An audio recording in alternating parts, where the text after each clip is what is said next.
Good morning, everybody. Happy Thursday to you, February 6, 2025. I've got all of your news for your rush hour ride to work. On this episode of The Rush, we will be discussing the TikTok ban. It's coming back. It looks like ByteDance, the owner of TikTok, just says, you know what? We don't even want to deal with the nonsense. So Trump's got tariffs in China, and they're saying, we're out, dog. Maybe. We'll have that story. And we've also got updates on the Super Bowl, a couple days away. And Girl Scout cookies, are they toxic? Oh, say it ain't so.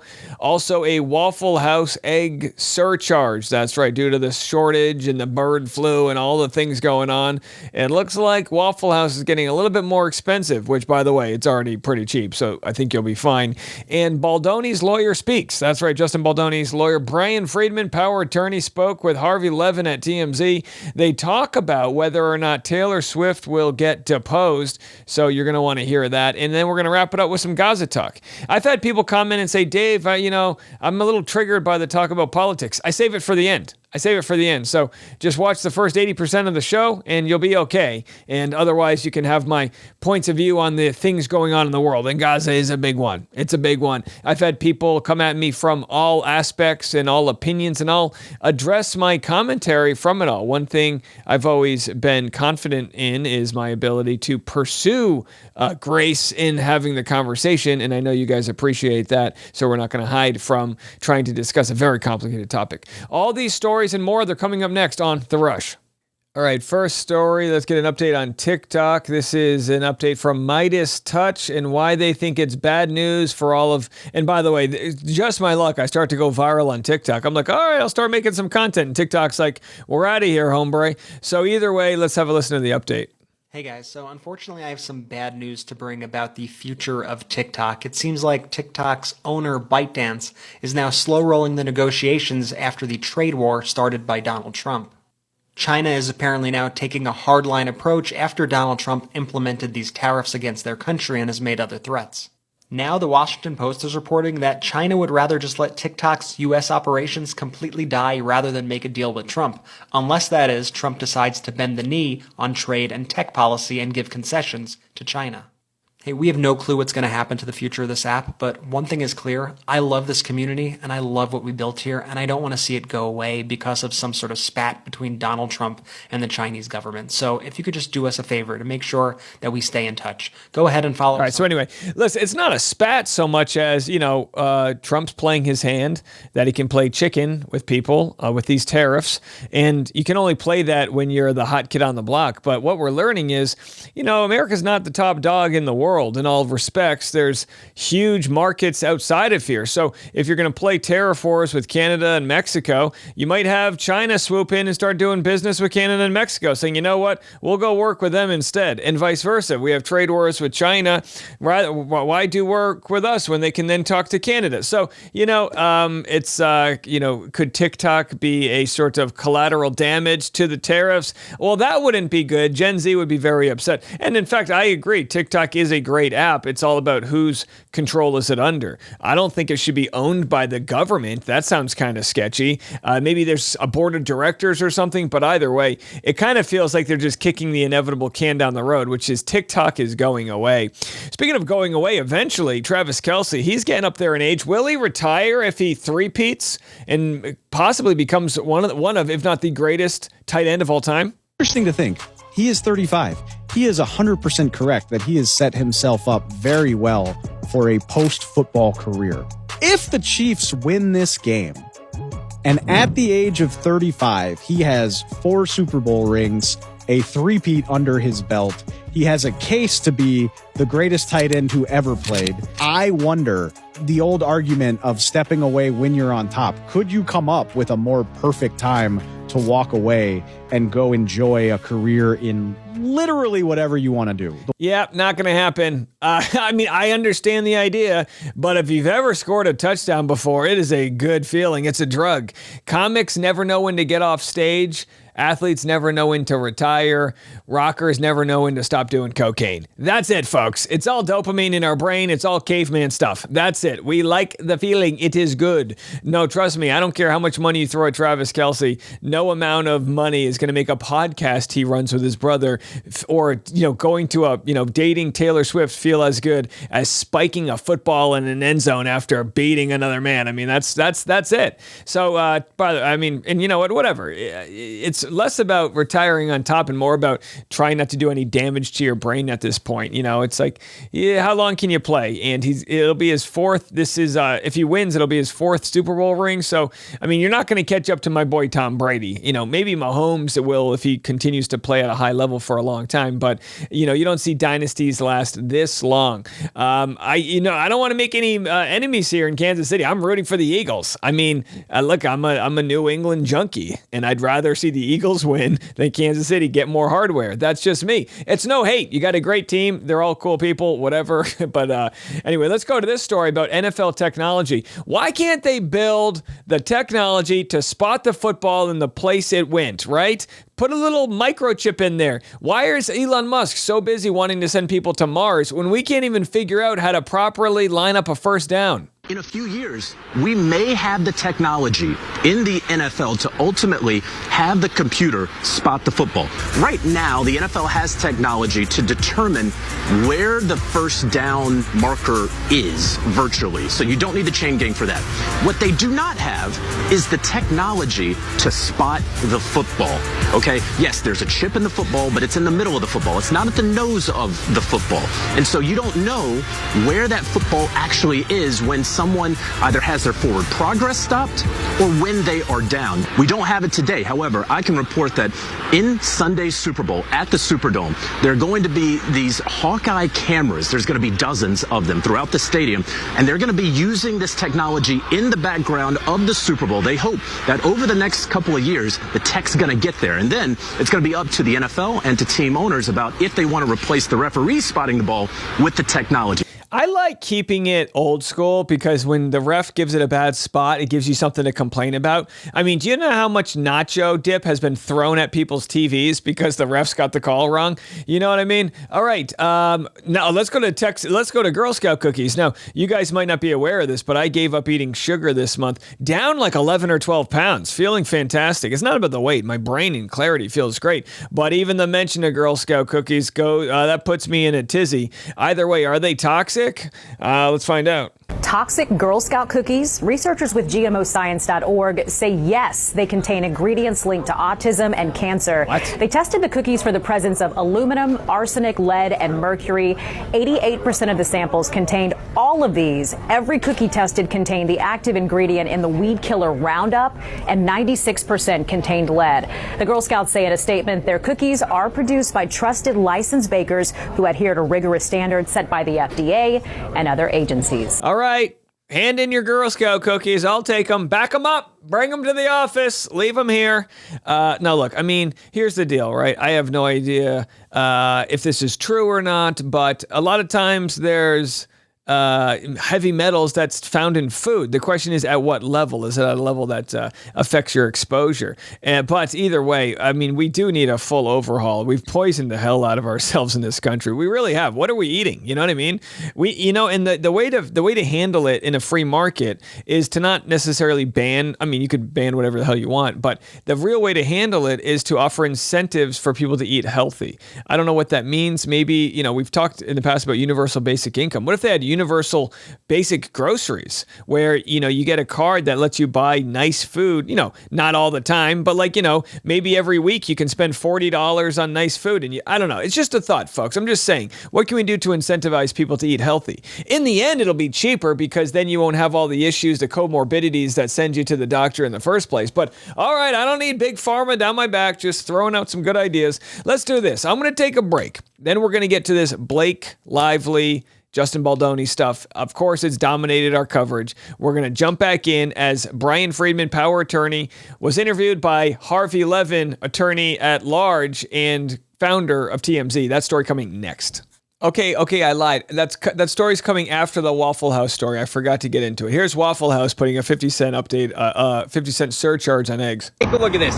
50 cents extra for every egg at Waffle House right now. Why? They say it's because of a nationwide rise in cost of eggs. So that means if you want to get something like this, got the All-Star Special, a couple eggs in here, that's an extra $1. They're saying this is a temporary surcharge, but some experts say we might be looking at the beginning of a new trend because there has been bird flu moving throughout the United States for the last couple of years. All right, but here's my thought. I mean, it's not called Egg House, it's called Waffle House. As long as the waffles are the normal price, who the hell cares? Yeah, there's a market rate. I went out to dinner the other night and I got a ribeye steak and it said market on it, MKT. And I was like, all right, well, what's the market price on a ribeye steak? You know, the high end, $32. I get the bill. It was $54. Pray for me, folks. Pray for me. Are you kidding me? 54. I feel like if the market rate is that high, they should, hey, just so you know, the market rate's a little high today. But no, they looked at me, they saw that nice hairline, and they thought I could afford it. All right, let's get into it. Here's the TMZ interview. Harvey Levin with power attorney Brian Friedman.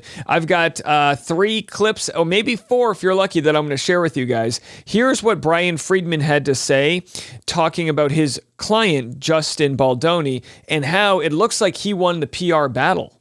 Tell you what I said, and I believe what Mark said. I don't think this case is ever going to trial. I think you've kind of won the PR battle, and I feel like this case was filed for PR reasons more than legal reasons, and you won it. Nobody wants to sit for depots. Nobody wants to go on the stand. I don't see this case ever going to trial. And to be fair, what I said is, if I'm representing Blake Lively, I am going to do virtually anything to not let Brian Friedman depose my client. You know what? I'm not really sure, whether it's going to go to trial or not go to trial. But I just know one thing: Justin is a great guy. I wish this was more about him and less about negativity. So, by the way, as I'm going to show you several of these clips, Brian Friedman has this shit-eating grin on his face, and I think it's for several reasons. I think he knows that he's winning this bigly. I mean, he's a top dog. I don't mean to be a Brian Friedman ball washer here, but I've been covering entertainment news for several years now, and he's always on the Menendez brothers.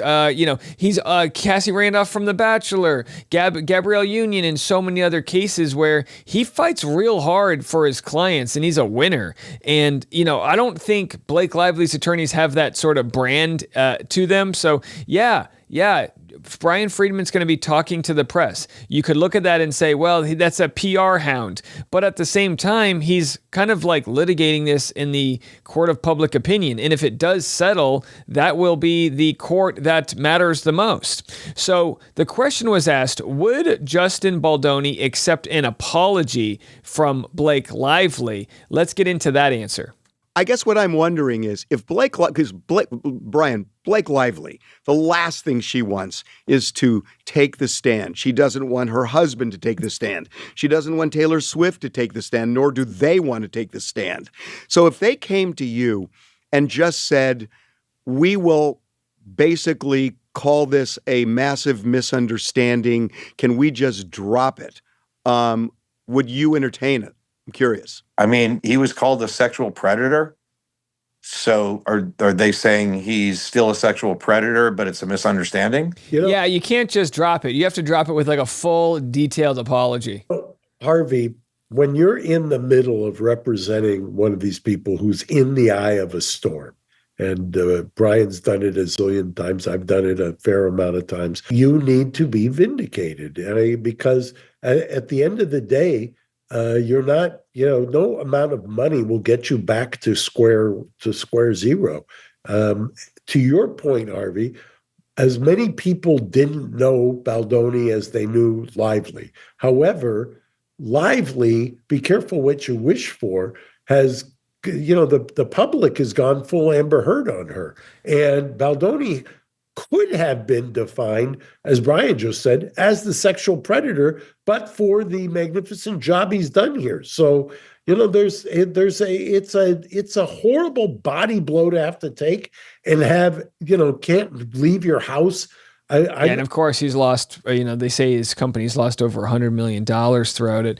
Well, I guess the question is, and we're going to get into whether or not they'll depose Taylor Swift, but here's Brian Friedman licking his chops at Discovery. And again, this is a tactic that is used to let the other side know you're not playing around. It's like playing chicken. And it's like playing chicken and saying, I'm not going to move out of the way. You blindfold yourself. I'm going straight ahead. And I'm going straight ahead to trial. Hate kind of thing, where all of a sudden Ryan is just saying, just stop it, everybody. And, I'm not saying that happened, but people are talking that way. So I'm just wondering what you think the motivation was where this turned into nuclear war. Well, as we have alleged in our complaint, that, this was a takeover of a movie. And, whether we find out exactly what the reasons for the takeover were and who was behind the takeover, I think that we're going to find some interesting documents when Discovery starts. And to that point, they don't have all of the answers, but they know enough that they are banking on the fact that when they get the text messages, there will be some sort of conversation about why this went down, because they truly believe Justin Baldoni didn't do anything that he's accused of. So you see them shifting the conversation away from him being a predator and towards why would they accuse him of this? What could be out there that they think they have? Now, if you're Blake Lively, there might be an avenue where you throw the PR company under the bus that gave you half the story, if that's the case. Maybe they cherry-picked the text messages they gave Blake Lively. That's a whole nother theory. If you're Blake Lively, you could say, well, I was working off of bad information, and then you could blame them. But then that might get you into a new lawsuit with them. It's messy. And I'm looking forward to Discovery, because when you start to look into what was in Stephanie Jones's hands, and what was in Leslie Sloan's hands, and what was in Blake Lively's text messages, and what those discussions were like, I think we're going to find the answers to this really quickly. All right, and we will get the answers to whether or not Brian Friedman plans on deposing Taylor Swift coming up next.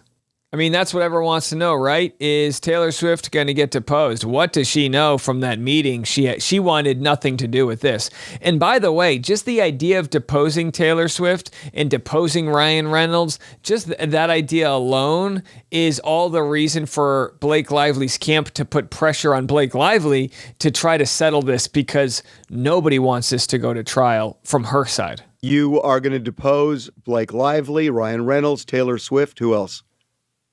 Well, I don't know that we're going to depose Taylor Swift or not. Really? I think that's going to be, probably a game time decision. I don't know that decision's been made, but I can tell you this: there's anyone that reasonably has information that can be that can provide evidence in this case is going to be deposed. I mean, that's Taylor Swift. She was there for that meeting. She was there for that meeting. Okay, well, I'm a lawyer. I know what that means.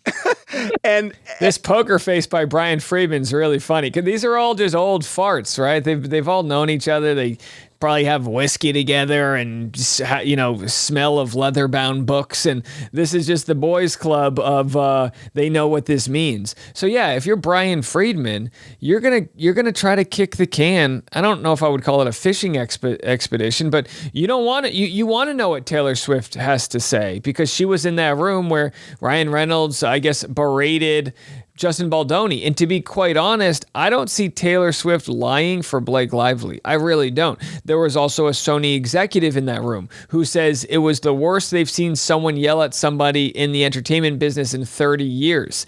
So you'd hate for Taylor Swift to have her credibility looked into here. So yeah, wild stuff. Will that ever happen? Now, they're all saying, no, there's no way this is going to go to trial. In fact, folks that I've talked to say, no, it's just not going to go to trial. But when you're dealing with somebody, maybe hell-bent, maybe it's narcissism, I don't know what, but hell-bent on seeing this thing through, that's really on Blake Lively's camp, because Justin Baldoni, I think, has no problem taking this to trial. He's got the funds, he's got the public support, and he thinks he has the truth on his side. If there's something that Brian Friedman and Justin Baldoni know that is an ugly look, they'll accept a simple settlement, I think. But the fact that they're not even entertaining it means they feel like that there's nothing on them that we haven't already seen. And that's why I'm just thinking that even when you take Blake and Ryan out of it in terms of how they personally feel about it all, I mean, to say that we're going to put Taylor Swift in the middle of this whole thing, I think they are going to do everything they can to avoid going to court, because the last thing they want is to have their friend, the biggest star in the world now, sitting on a stand being grilled by Brian Friedman. Yeah. I mean, no amount of teardrops on her guitar is going to make her want to testify there, right, folks? Okay. Who are we going to depose next? Tim McGraw? I don't know. Let's get into it. So anyhow, look, that's going to wrap up my thoughts on the Blake Lively stuff for now. We'll have more content as we're continuing to unearth information. Will today be the day that Blake Lively adds to her complaints? And this whole idea about settling, it's actually heading in the other direction. Each side is just gaining momentum in this sort of perfect storm of chaos we'll be witnessing. So again, it's interesting. All right, as promised, we're going to wrap it up with the talk about Gaza, which again, I've got several of your opinions you've left me I'm going to address. But first, let's go to this sort of look at what the politicians from both sides of the aisle have to say about this Trump deciding that he wants the U.S. to own the Gaza Strip. Yeah, I think there's problematic. I think American troops being involved in that area seldom works that well. Oh, it's ridiculous. I mean, it's not who we are as a nation to be looking at displacing people. And by the way, that's a astronaut. So that's Mark Kelly, an astronaut, very, considered actually becoming the VP for Kamala Harris. Didn't work out. But this is a guy who I trust very much with his opinion. From their land and taking it over. Is that now American foreign policy? No, and it's nonsense. Well, the president has certainly been thinking outside the box. Is there even a box in this case? Right. Senator, can we have a reaction to Donald Trump's proposal on Gaza? I already talked about a kink in the slinky. Do you even take his proposal seriously? You have to take him seriously. Look, I think ultimately what we want is what's best for the people of Gaza. We want them to have an opportunity where they can prosper and be safe. And so obviously we'll continue to engage in conversations about that and how you keep the people of Israel safe as well. But were you shocked by President Trump's announcement? We'll continue to be that now American foreign policy? To the entire area. We'll continue to be committed. Yeah, talk about swimming in the deep end here. It's a very difficult conversation. You hear all the politicians giving their spin about it. I've heard from a lot of you guys, a lot of people praising me for having this conversation, and then some people saying, Dave, this isn't your territory. Well, I don't claim to have all the answers. But again, a lot of people in the world, a lot of different countries have called what's gone down in the Gaza Strip as a genocide. And yes, that's right. Hamas is a terrorist organization. As I've said before, got a comment from somebody saying, Dave, you're way out of your element on this one. Hamas killed and brutally murdered 1,200 people plus. And of course, we know that happened. That's an absolute nightmare, of course. But also, by all accounts, there's 60,000 people that have been killed in the Gaza Strip. Sure, some of them might have been Hamas, but now they're even saying that Hamas hasn't even lost any numbers. For every Hamas member they've lost, they've just recruited them. So really, has it worked? No, absolutely not. Now, I don't think the U.S. should be getting involved in the way that they want, because we know that these contracts are, you just know that the money's going to go back to the people. There's going to be so many money grabs and land grabs happening. You're going to have Trump towers and condominiums. And like I said, at what cost? American troops are going to go over there and force 2 million people out. I think we have a hard time contextualizing how grand of a plan that is. And some say, well, this is just Trump negotiating. Well, these are human lives. These are people, regardless of if they're Palestinian or Israeli or whatever, ethnic background or place someone's born. These are human lives. This could be your son or your cousin. This is absolutely horrific. Again, it doesn't make light of what happened in the initial terrorist attack that was, done, in Israel. It doesn't make any light to that. But for those that have said, Dave, don't have this conversation, you're not qualified. Well, am I supposed to just sit on my hands and let these things happen. I don't have a huge audience, but I think I trust and respect you guys enough to know that this conversation has to happen. And even if we're not experts, we need to get into this conversation in a way where the best solution can be brought forth. And I don't think us going over there and spending a decade cleaning it out and redoing it and displacing people, I don't think that's the solution. I don't even think it's possible, let alone the target it puts on backs of innocent Americans. I didn't vote for Trump. You guys know that. But I haven't done 1 ounce of shaming people who did. Although I would say, is this what you voted for? Didn't you vote for lowered grocery prices and a better economy? Isn't that what you voted for? And yet, how is this supposed to help Americans? How is deporting criminals from our country, American citizens, to go live in an El Salvadorian prison? How is that helping? How is trade wars on what are supposed to be our allies? How is that helping? I don't understand, folks. Make it make sense. And I think right now there's a quiet before the storm of a lot of people revolting from all of these ideas. I think people are just sort of surprised. And they always say you got a game plan until you get punched in the face. And I think the American people have been punched in the face. Republicans, Democrats, and I just remind people it's not left versus us. It's not left versus right. It's up versus down. I remind people that those of us that have an R in front of our name or a D or an I or whatever the hell whatever side of the political aisle you think you're on, they're not looking out for you. They're not looking out for the people that lived in Gaza, Palestinians. They're seeing beautiful land and what can we get out of it, and the $1.6 trillion worth of natural gas. So if that isn't worth talking about, I don't know what is. I've got a lot of content coming to you today. We might have some breaking news stories. I'll continue to cover the Justin Baldoni, Blake Lively, and then give you all of the smorgasbord of other things going on in our world. I appreciate the new subscribers. I think we just hit 109,000 on YouTube. I can't even believe it. YouTube sent me an alert. They're sending me my silver play button. Thank you guys all so much for the support. If you're on Apple Podcasts, please consider leaving a nice review. God knows we need it. Every time you share an opinion about something, someone has a different opinion and it comes with a 1-star review. So mobilize those 5-star reviews. If you are on the podcast, if you are on YouTube, please consider checking the Rush Hour podcast with Dave Neal on the Apple Podcast app, even if you already listen over here, and give us a nice review. It really helps with the algorithm, and we appreciate all your support. I'll be back in a little bit. I'm Dave Neal. This is The Rush.